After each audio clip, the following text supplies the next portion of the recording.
Audio Jungle.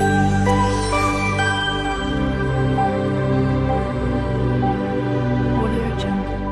Hi friends, இன்றைக்கி விஜிஸ் கிச்சனில் என்ன பார்க்க போகிறோன்னா, ஒரு கதம்ப சாம்பார் ரெசிபி தான் எப்படி செய்கிறதுன்னு பார்க்கலாம் வாங்க. ஃபஸ்ட் நம்ம ஸ்டவ் ஆன் பண்ணி ஒரு கடாயை வச்சுக்கலாம். ஒரு 2 டேபிள் ஸ்பூன் போல் எண்ணெய் ஊற்றிக்கலாம். எண்ணெய் நல்லா காயட்டும். இப்போ நமக்கு கேரட், பீன்ஸ், அவரைக்காய், கத்திரிக்காய், வெங்காயம் எல்லாம் கட் பண்ணி வச்சுருக்கிறது, பருப்பு வேக வச்சிட்டேன்.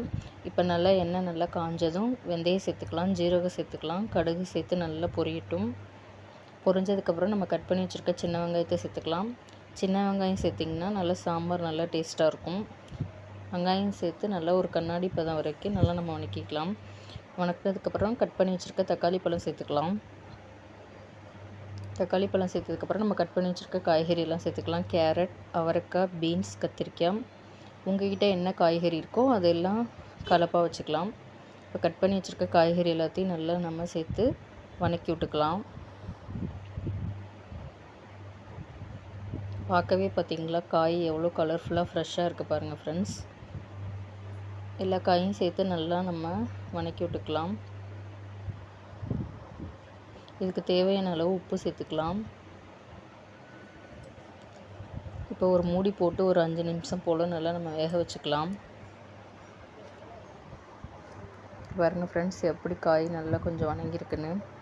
இப்போ நம்ம ஒரு 1/4 டீஸ்பூன் மஞ்சள்தூள் சேர்த்துக்கலாம். பெருங்காயத்தூள் சேர்த்துக்கலாம். பெருங்காயத்தூள், மஞ்சள்தூள் எல்லாம் சேர்த்து நல்லா நம்ம வணக்கி விட்டுக்கலாம். இப்போ வீட்டில் அரைச்ச குழம்பு மிளகாத்தூள் ஒரு 2 டேபிள் ஸ்பூன் சேர்த்துக்கலாம். உங்கள் காரத்துக்கு ஏற்ற மாதிரி நீங்கள் சேர்த்துக்கோங்க. வீட்டில் அரைச்ச குழம்பு மிளகாத்தூள் தான் இது. குழம்பு மிளகாத்தூள் சேர்த்து நல்லா நம்ம காயோடு நல்லா மிக்ஸ் ஆகட்டும். இப்போ நம்ம வேக வச்ச பருப்பு சேர்த்துக்கலாம். இப்போ நம்ம சாம்பார் எந்த அளவுக்கு தேவையோ அந்த அளவு நம்ம தண்ணி சேர்த்துக்கலாம்.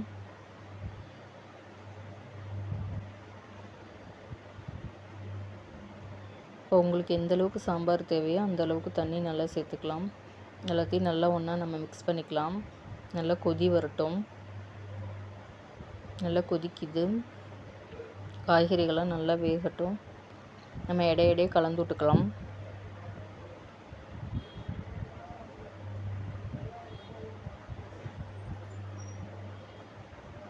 நல்லா கொதிக்க பாருங்கள் ஃப்ரெண்ட்ஸ்.